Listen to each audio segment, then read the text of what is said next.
आज 6 अक्टूबर 2022 है और आज प्यारे बाबा के साकार रूप से चले हुए मधुर महावाक्यों को स्पष्ट करेंगी आदरणीय आशा दीदी। ओम शांति दीदी। बाबा ने कहा, मीठे बच्चे, ज़रा भी गफलत की तो माया ऐसा हब कर लेगी जो ईश्वरीय संग से भी दूर चले जाएंगे। ये 2-3 दिनों से बाबा माया वार करती और हमको बाबा से अलग कर देती है, इसके ऊपर बता रहे हैं। आज बाबा जो कमी बता रहे हैं वो ये है कि आप गफलत करते हैं।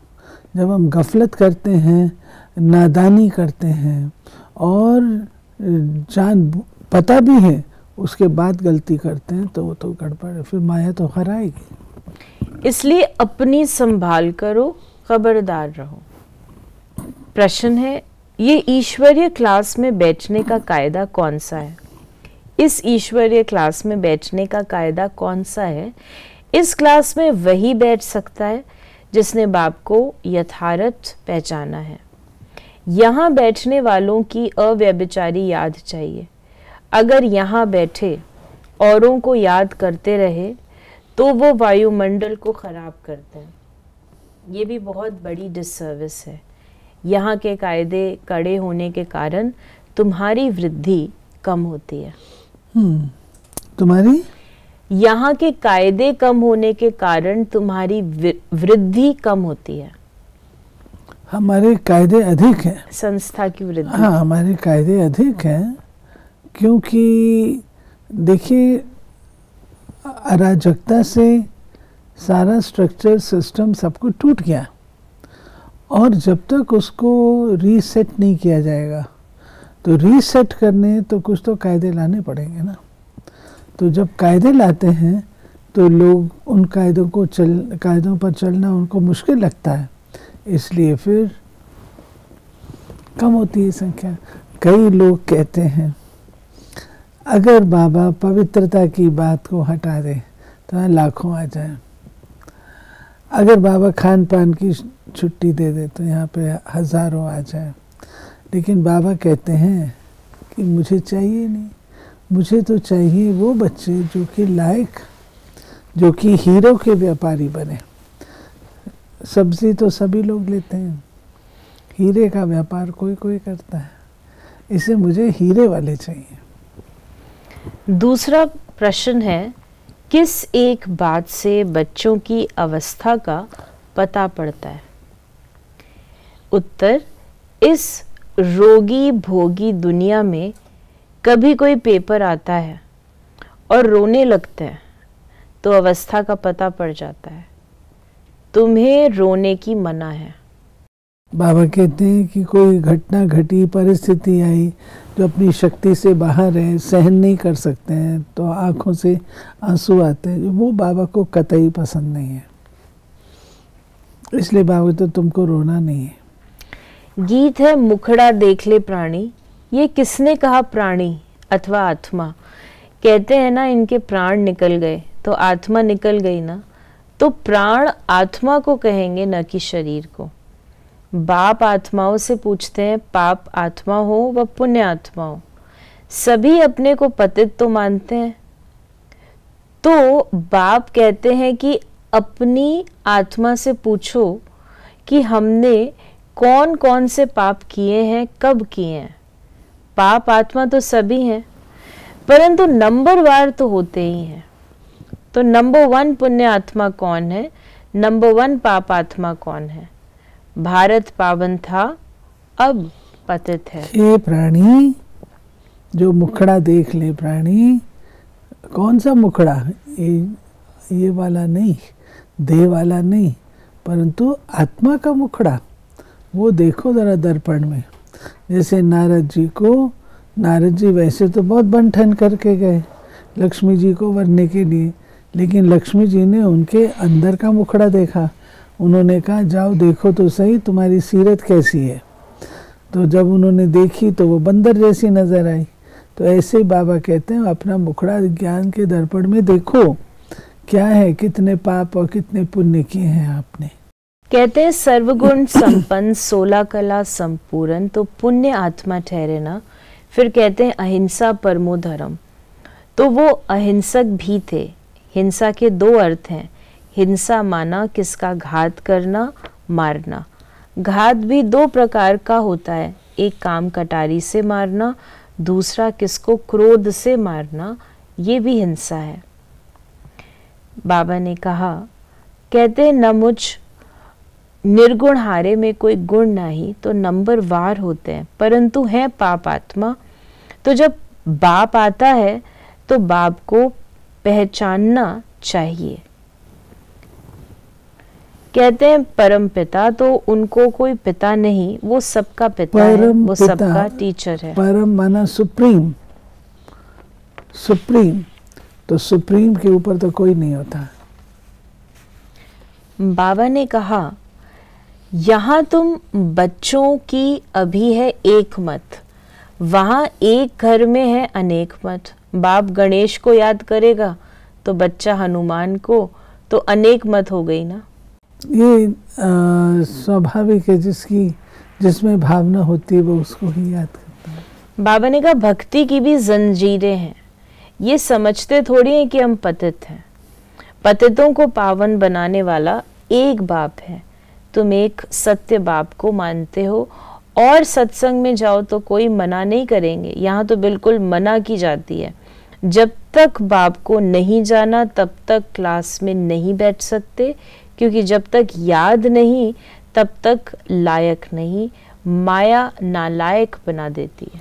नहीं, बाबा कहते हैं याद से तुम लायक बनते हो। जो संस्कारों के परिवर्तन है वो याद से आते हैं। जब तक याद नहीं करेंगे तो लायक नहीं बन सकते।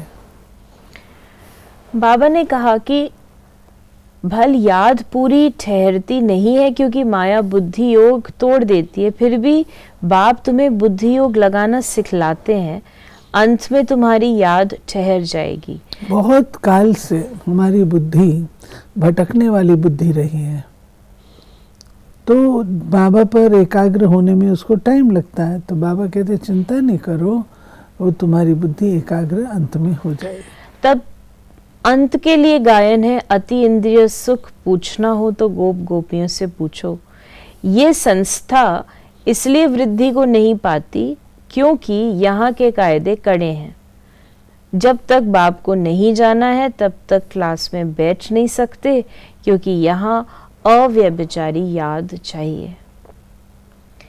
फिर बाबा ने कहा कि घर में अगर एक पवित्र बने दूसरा न बने तो झगड़ा हो पड़ता है, इसलिए मनुष्यों का हृदय विदीर्ण होता है। यहाँ सुनते तो अच्छा अच्छा कहते हैं, परंतु फिर बाहर गया तो फिर वैसे का वैसे ही बन पड़ते हैं। देखिए, जब बाबा के पास बैठते हैं, सामने बैठते हैं, क्लास में हम लोग बैठते हैं, तुम्हारी बुद्धि बहुत अच्छी रहती है। लेकिन जब हम क्लास से बाहर जाते हैं तो फिर हमको माया जो है जकड़ती है। तो बाबा कहते हैं कि मैं तुमको विधि तो क्लास में यही सुनाता हूँ ना, कि तुम कैसे माया का सामना करो, तो उस विधि को अप्लाई करो। बाप कहते हैं अगर नहीं मानेंगे तो सतयुग में कैसे चल सकेंगे। अगर बाप का बच्चा नहीं तो कपूट ठहराना, फिर ठहर नहीं सकेंगे, उनका रहना मुश्किल हो पड़ेगा। हंस और बगुले हो गए, इकट्ठे कैसे रहेंगे। अच्छा कहाँ स्त्री पवित्र बनती है, पति पवित्र नहीं बनता, तो स्त्री पुकारती है। बाप कहते हैं बच्चे तुमको सहन करना पड़ेगा। अच्छा जाकर काम करो, बर्तन मांजो, रोटी टुकड़ा ही तो चाहिए ना।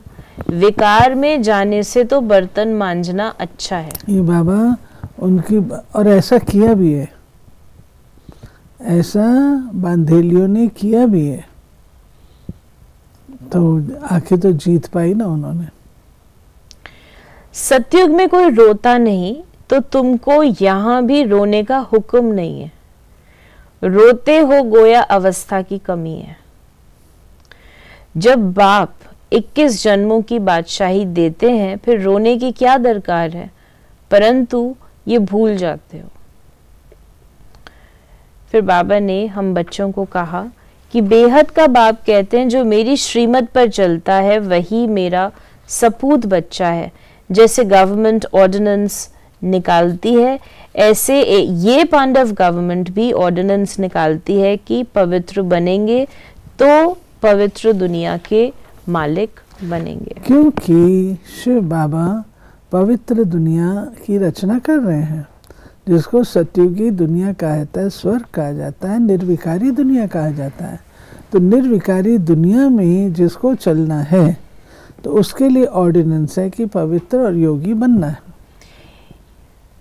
यहाँ तो ज्ञान की बातें हैं जो धारण करना है, माया से युद्ध करनी है। अगर बाप का बनकर कोई पाप कर्म किया तो और ही 100 गुना दंड मिल जाएगा। तो बाबा बहुत खबरदार करते हैं। देखो अब तो बाप दादा सम्मुख बैठ पढ़ा रहे हैं। अब ये थोड़े कहेंगे हे भगवान, नहीं, शिव बाबा का बच्चा एक ब्रह्मा है, फिर ब्रह्मा सो विष्णु बनते हैं। शिव बाबा का बच्चा एक ब्रह्मा है। देखिए बाबा ने ये क्यों कहा? क्योंकि संगम युग पर सृष्टि रचना का कार्य होता है, विष्णु के द्वारा तो नहीं होता है, पालना होती है। शंकर का विनाश होता है, तो मेरा एक ही बच्चा है ब्रह्मा। फिर बाबा ने हमें वरदान दिया, अपनी श्रेष्ठ दृष्टि वृत्ति द्वारा सृष्टि का परिवर्तन करने वाले विश्व के आधार मूर्त भव। आप बच्चे विश्व की सर्वात्माओं के आधार मूर्त हो। आपकी श्रेष्ठ वृत्ति से विश्व का वातावरण परिवर्तन हो रहा है। आपकी पवित्र दृष्टि से विश्व की आत्माएं और प्रकृति दोनों पर पवित्र बन रही हैं। आपकी दृष्टि से सृष्टि बदल रही है। आपके श्रेष्ठ कर्मों से श्रेष्ठाचारी दुनिया बन रही है। ऐसी जिम्मेवारी का ताज पहनने वाले आप बच्चे ही भविष्य के ताजधारी बनते हो। वो कहते हैं ना, नजरें बदलो तो नज़ारे बदल जाएंगे। तो ये बाबा कहते हैं दृष्टि बदलते हो तो सृष्टि बदल जाती है, और ऐसी सृष्टि बनाने के निमित्त आप हैं। इसलिए बाबा वो जिम्मेवारी का ताज देता है। और स्लोगन है, न्यारे और अधिकारी बनकर कर्म करो तो कोई भी बंधन अपने बंधन में बांध नहीं सकता। तो ये थे बाबा के आज के मधुर महावाक्यों का स्पष्टीकरण। यदि आपके मन में कोई सवाल है तो मैसेज या व्हाट्सएप करें 8826599309 पर। ओम शांति।